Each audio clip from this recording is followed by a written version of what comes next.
কলি যুগত আমি তেনে ধৰণৰ দানযুক্ত কৰ্মৰে কাকো কেতিয়াও সন্তুষ্ট কৰিব নোৱাৰো। কলি যুগৰ শ্ৰেষ্ঠ দান কি?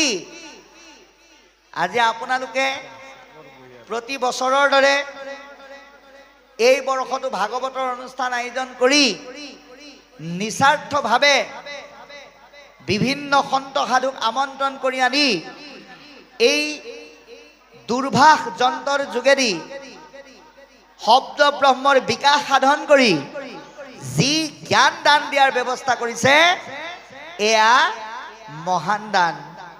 ইয়াতকৈ উৎকৃষ্ট দান আৰু সংসাৰত নাই বুলি আমাক ভাগৱতেই অতি সুন্দৰকৈ সিদ্ধান্ত দিছে। এই সিদ্ধান্তক আপুনি আমি প্ৰত্যেকজন ব্যক্তিয়ে মান্যতা কৰি আজি পাঠত দিয়া এই সুন্দৰ কথাখিনি পদ